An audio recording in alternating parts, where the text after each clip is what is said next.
Principal, Monsieur le député de Masson. Monsieur le Président, l'aéroport de Mascouche touche des milieux humides. Depuis le mois de novembre, le ministre est au courant parce qu'il a fait 2 inspections sur le terrain. Le ministre nous a dit cette semaine en Chambre, et je le cite, « On regarde l'ensemble de nos recours disponibles et nous allons tout faire pour faire respecter nos lois en matière d'environnement. » Hier, il y avait une injonction à la Cour supérieure. Le procureur général du Québec et le ministère de l'Environnement étaient absents pour défendre l'application de la loi sur l'environnement. Monsieur le Président, est-ce que le ministre peut nous dire pourquoi il n'y avait pas de représentant du procureur général du Québec hier lors de l'injonction pour défendre nos lois sur l'environnement? S'il vous plaît, Madame la ministre de la Justice.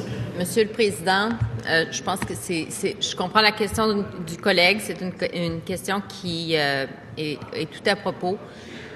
Vous n'êtes pas sans savoir que les juristes de l'État sont en moyen de pression et l'un des moyens de pression a été de ne pas se présenter à l'audience ni par visioconférence. On a eu recours, on a dû s'adresser pour faire respecter les services essentiels. La décision est rendue. On va s'assurer d'un suivi parce que vous savez, ce dossier-là et mon collègue et moi sommes en lien constant parce que la protection, le respect et la protection de nos lois environnementales, c'est un enjeu. La protection de notre environnement, c'est un enjeu. Et le dossier est un dossier qui doit être traité de manière urgente et nous mettrons tout ce qui est nécessaire de mettre de l'avant pour assurer le respect de nos lois ici sur le territoire du Québec. Bravo.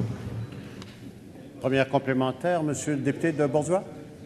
Président, la ministre de la Justice laisse la Ville de Mascouche à elle-même concernant les procédures pour assurer le respect d'une loi provinciale. Ça devrait être les avocats du procureur général, de la ministre de la Justice qui devraient intervenir et piloter le dossier. La ministre de la Justice réalise-t-elle le préjudice pour l'intérêt public de laisser les juristes en grève? Monsieur le Président, la ministre nous parle d'urgence. Une injonction provisoire, c'est justement une situation d'urgence. La place des juristes de l'État, ça devrait être au palais de justice, ça devrait être à la Cour pour défendre l'intérêt public, l'intérêt des Québécois. Vous le faites pas, vous les laissez sur la rue. Monsieur le ministre de l'Environnement. Merci, Monsieur le Président. Les résidentes et les résidents de Mascouche doivent savoir que le ministère de l'Environnement est sur le dossier. Le 2 décembre, on a appris qu'il y avait un déboisement sur le terrain. Le 2 décembre, nous avons envoyé une lettre à l'entreprise leur ordonnant de cesser. Le 3 et le 5 décembre, il y a eu des inspections du ministère. Et ce matin, nous avons envoyé un avis de non-conformité à l'entreprise. Alors, nous appliquons notre loi, nous agissons et nous allons continuer d'agir en respect des lois québécoises en matière d'environnement. Deuxième, s'il vous plaît. Je demandais que ce soit un peu moins bruyant. Monsieur le député de Bourgeois, en deuxième complémentaire. Monsieur le Président, si le dossier est si important, comment ça se fait que personne au procureur général a été délégué à la Cour pour faire les représentations puis pour piloter le dossier? Vous avez l'information au ministère de l'Environnement depuis le mois de novembre dernier. Vous n'avez pas pris action. Lorsqu'il y a une situation d'urgence en matière d'application des lois provinciales, ça se passe à la Cour, ça se passe par le biais d'une injonction provisoire. La Ville de Mascouche a pris son injonction. Vous êtes resté assis. Vous défendez pas l'intérêt public. Vous respectez pas les lois provinciales qui doivent s'appliquer. Réglez la situation avec les juristes de l'État. S'il vous plaît.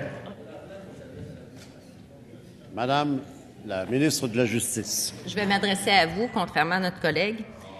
Monsieur le Président, dans ce dossier-là, qui est un dossier extrêmement important, nous avons délégué un juriste qui, en raison des moyens de pression actuels, ne s'est pas présenté devant le tribunal. Nous avons dû avoir recours au tribunal afin de faire assurer le respect des services essentiels. Le respect des lois environnementales est un des services essentiels qui doit être respecté et j'en appelle à la responsabilité de ceux et celles qui sont appelés sur ces dossiers, Monsieur le Président. Bravo.